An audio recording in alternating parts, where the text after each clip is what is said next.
Episode की starting में हम देखते हैं ऐश्वर्या सोच लेती है वो मन्नत से छुटकारा पाकर ही रहेगी। इधर आरंभी को पता चलता है कि ऐश्वर्या हॉस्पिटल से गायब हो चुकी है। आगे हम कुछ देर पहले का सीन देखते हैं जहां हम आरंभी को देखते हैं। डिम्पल बोलती है, आरंभी तुम इस हॉस्पिटल के अंदर क्या कर रही हो और तुम्हारे हाथ में जो फाइल है इसमें क्या है। नंदिता बोलती है, ये आरंभी कुछ तो गड़बड़ कर रही है, ये फाइल वही है जो कल रात ही अपने रूम में लेकर बैठी थी। डिम्पल बोलती है, जब विश्वास ने तुमको बोला कि तुम अकेले ही चली जाना तो तुमने कुछ भी नहीं बोला, तभी मुझे तुम पर डाउट हो गया था। तुम बस यही मौका चाह रही थी ना, तुम्हें अपने प्लान्स पूरा करने का थोड़ा सा टाइम ही मिल जाए, तभी तुम यहाँ पर आ गई हो। नंदिता बोलती है कि आरंभी ऐसे तुम भूत बनकर क्यों खड़ी हो, कुछ तो बोलो, भाभी तुमसे कुछ पूछ रही है। डिम्पल बोलती है, सच सच बता दो इस फाइल में क्या है, या फिर मैं विश्वास को और घर के बाकी सब लोगों को यहाँ पर बुला लूँ ताकि सबके सामने तुम्हारा भांडा फूट जाए। आरंभी सोच रही होती है। मन्नत बोलती है, जब हमें ज़रूरत पड़ती है तो बाबा जी का बंदा आता है, प्लीज़ बाबा जी कोई चमत्कार कर दो। इधर डिम्पल बोलती है कि तुम मुझे ये फ़ाइल दोगी या फिर मैं इस फाइल को छीन लूँ। डिम्पल आरंभी से फाइल छीन रही होती है। आरंभी सोचती है कि प्लीज़ बाबा जी कोई चमत्कार हो जाए। जैसे ही डिम्पल फाइल को छीन लेती है तभी यहाँ पर मनमीत पहुँच जाती है। मनमीत डिम्पल के हाथ से वो फाइल ले लेती है। डिम्पल बोलती है, तुम तमीज़ में रहो। मनमीत बोलती है कि तमीज़ की वो उम्मीद वो लोग करें जो खुद तमीज़ में रहते हो। नंदिता बोल रही होती है, तुम जवाब दो आरंभी, तुम यहाँ पर क्या कर रही हो। तभी मनमीत बोलती है कि यहाँ पर ये अपने पापा के लिए आई है, उनकी फिजियोथेरेपी चल रही है। जैसे लोगों की अकल जाम हो जाती है ना, वैसे ही उनका कंधा जाम हो गया है, उन्हीं की रिपोर्ट्स हैं ये। नंदिता बोलती है, आरंभी तुम्हारे पापा है कहाँ पर। इधर मनमीत बताती है वो स्टेशन के अंदर हैं, और ये जो फाइल है ना, ये उन्हीं की इंश्योरेंस की फ़ाइल है, तो आप लोग यहाँ से जा सकते हैं। मनमीत बोलती है, आरंभी तुम अपने पापा से मिल लेना, फ़िलहाल उनकी थेरेपी चल रही है। डिम्पल बोलती है, समधी जी यहाँ पर है तो उनसे मिलना तो बनता ही है। मनमीत बोलती है कि हाँ ज़रूर मिलिए, 1.5 घंटा वेट कीजिए, उसके बाद उनसे मिल लीजिएगा। नंदिता बोलती है, सॉरी मैं तो 1.5 घंटे यहाँ पर नहीं रुक सकती। डिम्पल के पास उसके हस्बैंड का कॉल आ जाता है। वो बोल रहा होता है कि तुम लोग शादी में आ जाओ। डिम्पल बोलती है कि हम लोग शादी में जा रहे हैं, तुम आ जाना। और वैसे आरंभी, मैंने तुमसे जब सवाल किया था तुम यहाँ पर क्या कर रही हो, तो तुमने मुझे कुछ बताया क्यों नहीं। आरंभी बोलती है, मम्मी जी आप बोल रही हैं ना, जब से मैं मुंबई आई हूँ तब से मैं अपने मायके वालों से ज़्यादा मिलने लग गई हूँ, मेरा दिमाग ख़राब हो गया है, इसी वजह से मैंने आपको नहीं बताया। डिम्पल और नंदिता दोनों वहाँ से चले जाते हैं। आरंभी मनमीत को बोल रही होती है, थैंक यू, आपको पता नहीं है आपने मेरी कितनी बड़ी हेल्प की है, अगर उनको कुछ भी पता चल जाता ना तो मेरा पूरा करियर बर्बाद हो जाता। आरंभी बहुत ही ज़्यादा अपसेट सी हो जाती है। मनमीत बोलती है, कोई बात नहीं तुम रिलैक्स करो। आगे हम धैर्य और मन्नत को देखते हैं। धैर्य बोलता है, मन्नत जी ये लोग कुछ कर ही नहीं रहे हैं। मन्नत बोलती है, हाँ इनका प्लान सक्सेसफुल होगा या नहीं होगा ये नहीं पता, लेकिन हमारा प्लान सक्सेसफुल होने के लिए इन लोगों का मुझ तक पहुँचना बहुत ज़्यादा ज़रूरी है। धैर्य बोल रहा होता है, मन्नत जी आप बिल्कुल फिक्र मत कीजिए, ये लोग कुछ ना कुछ जरूर करेंगे, लेकिन आपको एक बात ध्यान रखनी है, आप इस पेंडेंट को अपने गले से बिल्कुल भी मत उतारिएगा। मन्नत बोलती है, हाँ मैं इसको बिल्कुल नहीं उतारूंगी। इधर मन्नत को चक्कर आ रहे होते हैं। मन्नत सोचती है कि मुझे ये क्या हो रहा है, फिर वो सोचती है शायद स्ट्रेस की वजह से ऐसा हो रहा है। मन्नत काफ़ी परेशान सी होती है। मलिका की नज़र मन्नत पर ही होती है। वो सोच रही होती है कि मन्नत को एंजाइटी हो रही है ना, वो इस बात का प्रूफ है कि वो केमिकल अपना असर दिखा रहा है। मलिका विशाखा के पास मैसेज करती है और बोल रही होती है कि विशांटी अब आपकी बारी है। इधर हम बंटी और दुआ को देखते हैं, वो दोनों आ रहे होते हैं। यहाँ पर विशाखा जानबूझकर दुआ को गिरा देती है, दुआ के पैर में चोट लग जाती है। बंटी बोल रहा होता है, तो फिक्र मत कर, मैं अभी धैर्य अंकल को बुला कर लेकर आता हूँ। विशाखा मैसेज करती है और बताती है कि मलिका मेरा काम हो चुका है, अब तुम्हारी बारी है। मलिका मन्नत के पास आती है, मन्नत को बताती है कि देखो याचिका बोल रही थी स्टार्टर्स ठंडे हैं, तुम जाकर एक बार चेक कर लो। मन्नत वहाँ से जा रही होती है। इधर बंटी धैर्य के पास आता है और बताता है कि धैर्य अंकल जल्दी चलो, दुआ को चोट आ गई है। फिर ये दौड़कर वहाँ से चला जाता है। इधर हम मनमीत को देखते हैं जो आरंभी को बोल रही होती है, अब तुम्हें ठीक लग रहा है ना। आरंभी बताती है कि मैं ठीक हूँ। मनमीत बोलती है, आप अपना लाइसेंस रिन्यू करवाने के लिए आई हैं, आप फिर से डॉक्टर बनना चाहती है। आरंभी बोलती है, हाँ।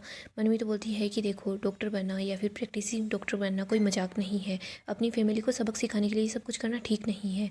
आरंभी बोलती है, मुझे पता है ये सब कुछ मजाक नहीं है, और मैं वैसे भी प्रैक्टिसिंग डॉक्टर अपनी फैमिली को सबक सिखाने के लिए नहीं बन रही, मैं अपने लिए ये सब करना चाहती हूँ, अपने बच्चे के लिए ये सब करना चाहती हूँ।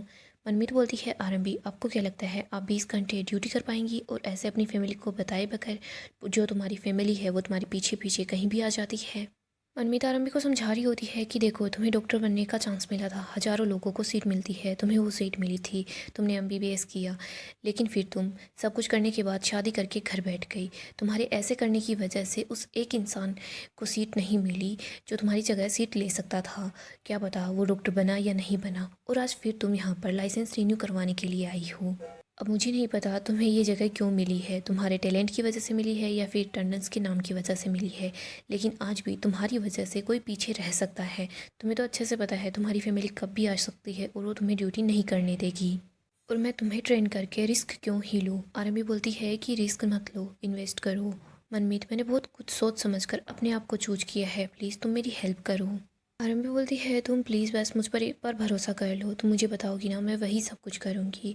और अगर मेरी फैमिली में सबको पता चल गया ना तो वो लोग मुझे प्रैक्टिस नहीं करने देंगे, मुझे डॉक्टर नहीं बनने देंगे। मेरे पास ये दूसरा और आखिरी मौका है, प्लीज़ मेरी मदद करो। आरंभी बोलती है मेरे पास सिर्फ यही मौका है, मुझे अपने बेटे के लिए, अपने लिए ये सब कुछ करना है। और तुम ये बात बहुत अच्छे से जानती हो, तभी तो तुमने मम्मी जी और चाची जी के सामने झूठ बोला, वरना तुम कभी झूठ नहीं बोलती। मनमीत बोलती है ठीक है, मैंने तुम्हें एक चांस दे दिया है, लेकिन मैं यहाँ पर तुम्हारी दोस्त नहीं हूँ। मैं यहाँ पर तुम्हें ट्रेन करूँगी और ये मत सोचना कि मैं तुमसे सख्ती से नहीं फंसाऊँगी। आरंभी बोलती है तुमने मुझे मौका दिया है ना, और देखना तुम प्राउड फील करोगी कि तुमने मुझे मौका दिया था। मनमीत बोलती है यहाँ पर मैं तुम्हारी दोस्त नहीं हूँ। इधर आरंभी सोच रही होती है तुम मेरे लिए मेरी दोस्त से भी बढ़कर हो।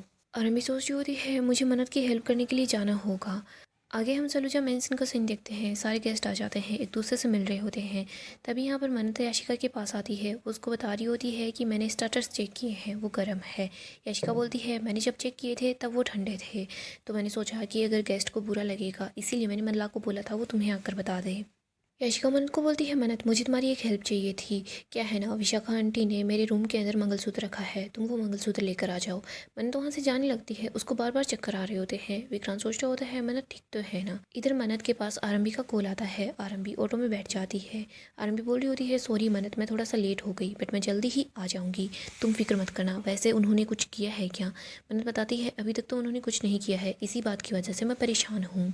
आरंभी बोलती है मन्नत तुम ठीक तो हो ना। आरंभी को लग रहा होता है कि यहाँ कुछ न कुछ तो गड़बड़ है ही। मन्नत बताती है कि मैं बिल्कुल ठीक हूँ, आप बस जल्दी से यहाँ पर आ जाओ। आरंभी बोल रही होती है प्लीज़ भैया आप जल्दी चलो। इधर हम याशिका को देखते हैं। याशिका मल्ला और विशाखा के पास इशारा करती है कि उसका काम हो चुका है। दूसरी तरफ हम मन्नत को देखते हैं जो रूम में होती है। यहाँ पर वो मंगलसूत्र ढूंढ रही होती है, पर उसको बार बार चक्कर आ रहे होते हैं। मैंने सोची होती है मंगलसूत्र तो मिल नहीं रहा, एक बार मैं याशिका के पास जाती हूँ, उसी से बात कर लेती हूँ। मैंने रूम से बाहर निकलने वाली होती है, पर उसको चक्कर आते हैं और वो फर्श पर गिर जाती है, वो बेहोश हो जाती है। तभी यहाँ पर मलिका और विशाखा पहुँच जाते हैं। वो देखते हैं कि उनका काम हो चुका है। मलिका एक बॉक्स लेकर आती है और मन्नत को संदूक में डाल देती है। इधर मलिका बोल रही होती है कि अब हमें जल्दी ही यहाँ से निकलना होगा। तभी यहाँ पर विशाखा दिखती है। मन्नत के फ़ोन पर आरंभी का कॉल आ रहा है। विशाखा उस फ़ोन को बाहर की तरफ फेंक देती है। वो बोलती है मल्ला जल्दी कर, हमें यहाँ से निकलना होगा। इधर आरंभी परेशान होती है। वो सोचती है कि मन्नत मेरा कॉल पिक क्यों नहीं कर रही। यहाँ पर मन्नत के गले में जो नेकलेस होता है वो भी वहीं पर गिर जाता है। आरंभी फिर से मन्नत के पास कॉल करती है। वो देखती है कि मन्नत का फ़ोन ऑफ है। वो धीरे के पास कॉल करती है और बताती है कि मन्नत कहाँ चली गई है, मेरा कॉल पिक नहीं कर रही। धीरे बताता है कि मेरे पास उनकी लोकेशन है, मैं अभी चेक करता हूँ। धीरे रूम में आता है। वो देखता है यहाँ पर मन्नत नहीं है। वो वहाँ से जाने लगता है। तभी उस लोकेट को वहाँ पर देख लेता है। वो बताता है कि आरंभी जी, मन्नत जी मिसिंग है। आरंभी बोलती है आप उसको ट्रैक कर सकते हो ना। तेरी बताता है कि मैं मन्नत को ट्रैक नहीं कर सकता, जिस पेंडेंट में मैंने जीपीएस लगाया था वो यहीं पर पड़ा है। आरंभी बोलती है मैं जल्दी ही पहुंचने वाली हूँ, प्लीज़ आप भी वहाँ से निकल जाइए। आगे हम विशाखा को देखते हैं जो याशिका के पास आती है। वो याशिका को मंगलसूत्र दे देती है और बोलती है कि मन्नत ने ये मुझे तुम्हें देने के लिए बोला है, और उसने बोला है कि वो यहाँ नहीं आने वाली, वो किचन में ही रहने वाली है। शायद वो विक्रांत को तुमसे शादी करते हुए नहीं देखना चाहती। इधर हम मल्ला को देखते हैं। मल्ला उस सूटकेस को वहाँ से बाहर निकाल रही होती है। आगे हम हॉस्पिटल का सीन देखते हैं। यहाँ पर हम ऐश्वर्या को देखते हैं। डॉक्टर टंडन उसके पास आ जाता है। ऐश्वर्या बोलती है कि टंडन फैमिली में सबसे ज़्यादा समझदार आप ही हैं। टंडन बोल रहा होता है फिर आप मुझे मेरे एडवांस पैसे दे दीजिए। ऐश्वर्या उसको बैग थमा देती है और बोलती है मुझे पता है आपके लिए पैसे कितने ज़्यादा इंपॉर्टेंट हैं, और वैसे भी आप इन पैसों के जरिए अपने लोन को चुका सकते हो। मुझे पता है आपने मार्केट से बहुत सारा लोन ले रखा है। आगे हम राज को देखते हैं जो भी हॉस्पिटल में ही होता है। वो यहाँ पर मनमीत के बारे में पूछ रहा होता है, बट उसको मनमीत के बारे में पता चलता है कि आज उसकी लीव है। इधर हम टंडन को देखते हैं। वो बोल रहा होता है कि देखो बार बार मुझे मेरे लोन को याद दिलाकर धमकी मत दीजिए। वैसे भी अब मुझे आपका राज पता है, हम दोनों एक ही नाव में सवार हैं, अगर डूबेंगे तो साथ डूबेंगे।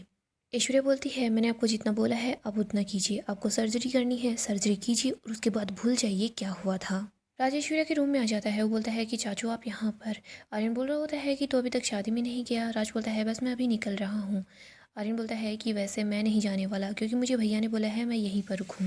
देख लेता है कि उसके चाचू के हाथ में एक बैग है। वो बोलता है कि चाचू ये बैग। आर्यन झूठ बोलता है और बोलता है कि मैं घर से कुछ पेपर्स लेकर आया था। मैंने सोचा कि हॉस्पिटल जा रहा हूँ तो अपना पूरा काम निपटा लूँगा, और वैसे तुझे यहाँ से निकलना चाहिए। राज बोलता है मेरा बिल्कुल भी मन नहीं है शादी में जाने के लिए, मैं आपको कंपनी दूंगा ना, मैं यहीं रुक जाता हूँ। आर्यन बोल रहा होता है नहीं, तुझे जाना चाहिए, और वैसे भी तुझे पता है ना भाभी तेरे लिए लड़की ढूंढ रही है, क्या पता उनको शादी में कोई लड़की पसंद आ जाए तो फिर। राज वहाँ से चला जाता है। इधर टंडन बोल रहा होता है कि आरजू जी देखो, टंडन फैमिली में यहाँ पर कोई भी नहीं है, मैंने अपना काम पूरा किया है, अब आप अपना काम कीजिए। डोनर कहाँ पर है? ऐश्वर्या देखती है कि मन्नत को उन लोगों ने किडनैप कर लिया है। ऐश्वर्या बताती है डोनर भी यहाँ आ ही रही है। इधर हम आरंभी को देखते हैं जो धैर्य को बोलती है कि जब मैं मन्नत से बात कर रही थी ना तभी मुझे कुछ गड़बड़ लग रही थी, मुझे कॉल कट करना ही नहीं चाहिए था, मुझे लगता है कि कुछ गलत होने वाला है। धैर्य भी काफ़ी परेशान सा हो जाता है। तेरी बोलता है कि मन्नत जी को कुछ भी नहीं होगा, वो बिल्कुल ठीक होगी। आगे हम ऐश्वर्या को देखते हैं जो बोल रही होती है मैंने पहली बार इस बिन मांगी हुई मन्नत को मांगा है, और आज मैं इस मन्नत से छुटकारा पाकर ही रहूंगी। इधर हम आरंभी को देखते हैं जो सलूजा मंजिल के पास पहुंच जाती है। वो जैसे ही ऑटो से उतरने वाली होती है तभी यहाँ पर वो मलिका को देखती है। मलिका एक सूटकेस को घसीट कर ला रही होती है। आरंभी सोच रही होती है मलिका अचानक से ऐसे शादी के बीच में से ट्रॉली लेकर यहाँ पर क्यों आई है।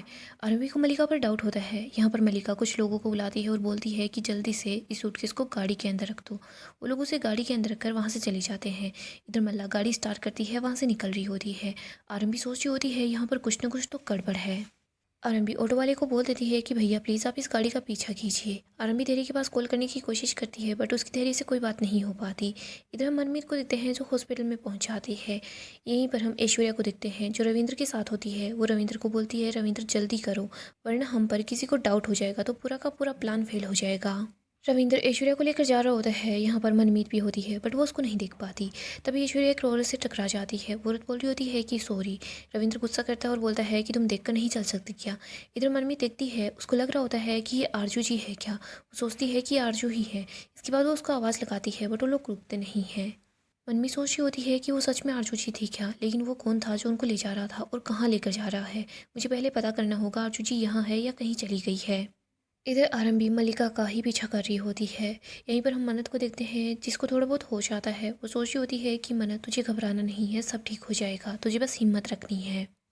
मन्नत तू बिल्कुल घबरा मत, बाबा जी ने हमेशा तेरी मदद की है, वो हमेशा तुझे मदद करने के लिए बाबा जी का बंदा भेज देते हैं, इस बार भी वो तेरी मदद करेंगे, बाबा जी तेरे साथ हैं। आगे हम मनमीत को देखते हैं जो देखती है कि आरजू यहाँ से गायब है। वो सोच रही होती है कि आरजू यहाँ से कहाँ चली गई। वो नर्स को बुलाती है और बोलती है कि आरजू जी कहाँ पर है। नर्स बोल रही होती है यहाँ पर वार्ड बॉय आया था, वो बोल रहा था कि आरजू जी की एमआरआई करवानी है। मनमीत कॉल करती है और पूछ रही होती है कि आरजू एमआरआई के लिए आई है क्या। मनमीत को पता चलता है कि आरजू नाम की कोई भी पेशेंट यहाँ पर नहीं है।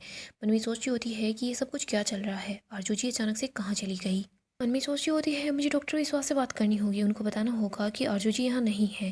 कहीं ऐसा तो नहीं कि वो आरजू जी खुद यहाँ से भागना चाह रही थी। आगे हम सलूजा मेंशन का सीन देखते हैं। पंडित जी बोल रहे होते हैं विशाखा जी आप बस वर्क को यहाँ बुला लीजिए। यहीं पर हम याशिका को देखते हैं जो काफ़ी ज़्यादा खुश होती है। वो सोच रही होती है कि मेरे इतने दिनों की मेहनत आज सफल हो ही जाएगी। इधर हम अवंतिका को देखते हैं। वो विश्वास को बोलती है कि विश्वास पता है क्या, कुछ ही दिनों में ऐसे ही मंडप में हम दोनों की शादी होगी, जहाँ पर हम एक दूसरे से 7 वचन लेंगे, 7 फेरे लेंगे। विशाखा विक्रांत के पास आती है, उसको बताती है कि तुम्हें पंडित जी बुला रहे हैं और डिम्पल जी प्लीज़ आप चलिए ना, आपको विक्रांत का तिलक करना है, सब लोग चलिए। विक्रांत मंडप में आ जाता है। इधर हम याशिका को देखते हैं जो विक्रांत की तरफ आ रही होती है। याशिका काफ़ी खुश नजर आती है बट विक्रांत बिल्कुल भी खुश नहीं होता। विक्रांत को यहाँ पर याशिका की जगह मन्नत नजर आती है। विक्रांत जैसे ही मन्नत को देखता है तो काफ़ी ज़्यादा खुश हो जाता है, वो स्माइल कर रहा होता है। तभी याशिका विक्रांत को आवाज़ लगाती है। विक्रांत देखता है यहाँ पर मन्नत नहीं याशिका है। याशिका विक्रांत की तरफ हाथ बढ़ाती है। विक्रांत याशिका के पास आता है, उसका हाथ पकड़ता है और उसको मंडप में ले आता है। डिम्पल याशिका और विक्रांत दोनों का तिलक करती है। वो काफ़ी ज़्यादा खुश नजर आती है, वो दोनों को कॉन्ग्रेचुलेट करती है। याशिका भी बहुत ज़्यादा खुश हो जाती है, सब लोग खुश नजर आते हैं। यहाँ पर हम देखते हैं डिम्पल के पास कुछ गेस्ट आते हैं। वो बोल रहे होते हैं कि सब लोग नज़र आ रहे हैं बट आरंभी नज़र नहीं आ रही। डिम्पल बोलती है कि वो यहीं कहीं गुम गई होगी, भीड़ के अंदर ऐसे ही होता है। गेस्ट बोलते हैं लेकिन फिर भी उसके संस्कार है ना, वो टॉप क्लास के हैं, वो भले ही मिडिल क्लास से हैं बट वो बहुत ज़्यादा अच्छी है। दूसरी गेस्ट बोल रही होती है कि आप लोग हैरान तो ऐसे हो रहे हैं जैसा आपको पता भी नहीं है वो यहाँ पर आई भी है या नहीं। इधर नंदिता बोली होती है कि वैसे भाभी ये आरंभी रह कहाँ गई है, अपने बाप को घर पर छोड़कर आएगी क्या, इसकी वजह से लोग भी हमें ताने दे रहे हैं, सवाल पूछ रहे हैं। अवंतिका विश्वास को बोलते हैं विश्वास तुम्हारी मम्मी भी ना, जब भी आरंभी होती है तभी उससे गुस्सा होती है, जब वो यहाँ पर नहीं होती तभी उनको बेचैनी सी ही होती है। विश्वास बोलता है कि आरंभी जैसा कर रही है उसको करने दो, अच्छा ही बात है। जब मैं उससे अलग होने का डिसीजन लूँगा ना तो मेरी पूरी फैमिली मुझे सपोर्ट करेगी। अवंतिका बोलती है मैं भी बस उसी दिन का वेट कर रही हूँ, जैसे भूखी शेरनी खाने का वेट करती है उसी तरीके से। अवंतिका बोलती है तुम मुझसे प्रॉमिस करो जब तुम्हारी और मेरी शादी होगी ना तो ऐसे ही इतना अच्छे से मंडप सजा हुआ होगा, इससे भी ज़्यादा अच्छा होगा। प्रॉमिस करो हमारी शादी ऐसे होगी। विश्वास बोलता है कि हाँ प्रॉमिस कर रहा हूँ, हमारी शादी बहुत ज़्यादा अच्छे से होगी। विश्वास के पास मनमीत का कॉल आता है बट विश्वास कॉल पिक नहीं करता। मनमीत सोचती है कि विश्वास सर तो कॉल नहीं उठा रहे हैं। इधर हम धैर्य को देखते हैं जो मन्नत को ढूंढ रहा होता है। वो काफ़ी ज़्यादा परेशान होता है। वो सोचता है कि इन्होंने अगर मेरी मन्नत जी को कुछ किया ना तो मैं इन लोगों को छोड़ने वाला नहीं हूँ। तभी उसके पास आरंभी का कॉल आता है। आरंभी बताती है कि मलिका घर से बाहर आई है। उसके पास एक बड़ी सी ट्रॉली है जिसके अंदर कुछ न कुछ तो था और वो ट्रॉली उससे उठ भी नहीं रही थी। उसने 2 लोगों की हेल्प से उसे गाड़ी में रखवाया है। मुझे पूरा यकीन है कि मलिका ने उस ट्रॉली के अंदर मन्नत को बंद कर रखा है। आरंभी बोलती है मैं आपके पास लाइव लोकेशन भेज रही हूँ, प्लीज़ आप जल्दी से आ जाइए। ये लोग कुछ न कुछ प्लानिंग कर ही रहे थे, ये चुप नहीं बैठे थे। हमें बस पता ही नहीं चला, इन्होंने मौके का बहुत अच्छे से फ़ायदा उठाया। तेरी बोलता है कि आप मुझे बस मलिका की गाड़ी के नंबर भी दे दीजिए, मैं उस गाड़ी की लोकेशन अपने आप निकलवा लूँगा। और हाँ प्लीज़ आप अपनी नज़र उस गाड़ी से बिल्कुल भी मत उठाइएगा। आरंभी देखती है कि उसके पास बार बार मनमीत का कॉल आ रहा है। इधर मन्नत की हालत काफ़ी ज़्यादा ख़राब होती है। आरंभी गाड़ी के नंबर्स देख रही होती है, तभी मलिका देखती है कि आरंभी उसका पीछा कर रही है। मलिका सोच रही होती है ये आरंभी मेरा पीछा क्यों कर रही है, कहीं इस मन्नत ने इसको कुछ बता तो नहीं दिया। नहीं ऐसा नहीं हो सकता। वो सोचती है कि ये मेरा पीछा नहीं कर सकती, मुझे जल्दी यहाँ से निकलना होगा। धैर्य को गाड़ी के नंबर मिल जाते हैं। इधर आरंभी बोलती है प्लीज़ भैया आप जल्दी चलो, वो गाड़ी निकल रही है। धैर्य रोनी के पास कॉल करता है और बोल रहा होता है रोनी अंकल मुझे आपकी हेल्प चाहिए। रोनी बोलता है क्या हुआ, सब ठीक तो है ना। तेरी बोल रहा होता है मैं बिल्कुल ठीक हूँ लेकिन मना जी वो मिसिंग है, मुझे लगता है ऐश्वर्या राय सिंह ने उनको किडनैप करवा लिया है। मैं मना जी का पीछा करते करते जा रहा हूँ, प्लीज़ आप जल्दी से सलूजा मेंशन पहुँचिए, यहाँ पर आप बंटी और दुआ का ख्याल रखना। रोनी बोल रहा होता है तुम फिक्र मत करो, मैं सलूजा मेंशन आ जाऊँगा, तुम बस जल्दी जाओ और मन्नत को ढूंढो। तहरी मन्नत को ढूंढने के लिए निकल जाता है। इधर हम मंडप का सीन देखते हैं। पंडित जी बोलते हैं कि आप दोनों एक दूसरे को वरमाला पहनाइए। विक्रांत को याद आता है कि कैसे उसने मन्नत को वरमाला पहनाई थी, वो दोनों कितने ज़्यादा खुश थे। विक्रांत तो बस मन्नत को ही याद कर रहा होता है, वो बस यहाँ पर चुपचाप खड़ा होता है, कुछ भी एक्ट नहीं करता। याशिका परेशान से हो जाती है। इधर अवंतिका बोलती है कि विक्रांत जी मैं मान रही हूँ हमारी याशिका बहुत ज़्यादा प्यारी दुल्हन लग रही है और वैसे इसकी शादी आपसे ही होने वाली है। आप बस यूँ खड़े खड़े इसको देखते ही रहेंगे या फिर वरमाला भी पहनाएंगे। अवंतिका विश्वास को बोल रही होती है कि बेबी तुम इमेजिन करो यहाँ पर याशिका और विक्रांत की जगह मैं और तुम हो और हम दोनों एक दूसरे को वरमाला पहना रहे हैं। ये दोनों बहुत ही ज़्यादा खुश हो रहे होते हैं। इधर हम मनमीत को देखते हैं जो काफ़ी ज़्यादा परेशान होती है। मनमीत फिर से विश्वास के पास कॉल करती है बट विश्वास कॉल पिक नहीं करता। अवंतिका बोलती है कि इस फ़ोन को छोड़ दो। मनमीत सोच रही होती है मैं सुनील सर के पास कॉल करती हूँ, वो सुनील के पास भी कॉल करती है। नंदिता बोलती है कि डॉक्टर मनमीत का कॉल आ रहा है, वो भाई साहब के पास कॉल क्यों कर रही है। डिम्पल कॉल कट कर देती है। गेस्ट टेम्पल के पास आते हैं और बोलते हैं कि देखो वरमाला की रस्म भी चल रही है बट अभी तक आरंभी नज़र नहीं आई। टेम्पल बोलती है कि आप फिक्र मत करो, आरंभी यहीं कहीं होगी। इधर मनमीत सुनील और विश्वास तो उनके पास मैसेज कर देती है कि आरजू यहाँ से मिसिंग हो चुकी है। डिम्पल विश्वास के पास आती है, उसको बोलती है कि अभी के अभी उस आरंभी को कॉल करो, उसको बोलो कि यहाँ पर आ जाए, सारे गेस्ट उसके बारे में बात कर रहे हैं। विश्वास बोलता है कि वरमाला की रस्म हो जाने दो, उसके बाद मैं उसके पास कॉल कर दूंगा। पंडित जी बोलते हैं कि आप दोनों एक दूसरे को वरमाला पहनाइए। विक्रांत कुछ भी एक्ट नहीं करता। इधर विशाखा बोल रही होती है विक्रांत जाओ याशिका को वरमाला पहनाओ। विक्रांत याशिका को माला पहना देता है। विक्रांत को याद आता है कैसे उसने मन्नत को वरमाला पहनाई थी। इसके बाद इधर पंडित जी बोल रहे होते हैं कि याशिका जी अब आप विक्रांत को वरमाला पहनाइए। याशिका काफ़ी खुश होती है, वो विक्रांत को वरमाला पहना रही होती है। इधर विक्रांत को याद आता है कि कैसे मन्नत ने उसको वरमाला पहनाई थी। याशिका विक्रांत को वरमाला पहना देती है। विक्रांत को तो बार बार मन्नत की ही याद आ रही होती है, कैसे उन दोनों की शादी हो रही थी, कैसे वो दोनों एक दूसरे के साथ कितने ज़्यादा खुश थे। इधर हम आरंभी को देखते हैं जो मलिका का पीछा कर रही होती है। मलिका सोच रही होती है कि आरंभी मेरा पीछा नहीं कर सकती, मुझे कुछ ना कुछ तो करना ही होगा। आगे हम रोनी को देखते हैं जो कि सलूजा मेंशन में पहुंच जाता है। वो दिखता है धैर्य यहाँ पर नहीं दिख रहा, ना ही बच्चे दिख रहे हैं। तभी दुआ और बंटी रोनी को वहाँ देख लेते हैं। दुआ दौड़कर अपने नानू के पास जाती है, बोलती है कि नानू चलो आप मिस्टर सलूजा से मिल लो। रोनी बोल रहा होता है कि इन सब की ज़रूरत नहीं है। इधर दुआ जानबूझकर रोनी को मंडप के पास ले आती है। वो बोलती है कि मिस्टर सलूजा देखो मेरे नानू आपसे मिलने के लिए आए हैं। विक्रांत और रोनी दोनों एक दूसरे को देख रहे होते हैं। वो दोनों याद करते हैं कि पहले वो लोग कितने ज़्यादा खुश थे। इधर विशाखा सोच रही होती है रोनी सलूजा यहाँ पर क्या कर रहा है। यहीं पर विक्रांत रोनी के पास आ जाता है। दुआ बोल रही होती है नानू मिस्टर सलूजा खड़ूस नहीं है, वो बहुत अच्छे हैं। दुआ बोलती है नानू आप इनको हेलो तो बोलो, आज इनकी शादी है। टोनी बोल रहा होता है कॉन्ग्रेचुलेसन मिस्टर सलूजा, उम्मीद करता हूँ कि आप ये रिश्ता इस बार ईमानदारी से निभाएंगे और हो सकता है कि आपको समझ आ जाए कि रिश्ते खून से नहीं दिल से जुड़ते हैं। विक्रांत रोनी का आशीर्वाद लेना चाहता है बट रोनी बच्चों को लेकर वहाँ से चला जाता है। विक्रांत वहाँ पर जो भी फूल पड़े होते हैं उनको उठा लेता है। इधर हम मल्लिका को देखते हैं जो सोचती है कि मुझे इस आरंभी से अपना पीछा छुड़वाना होगा।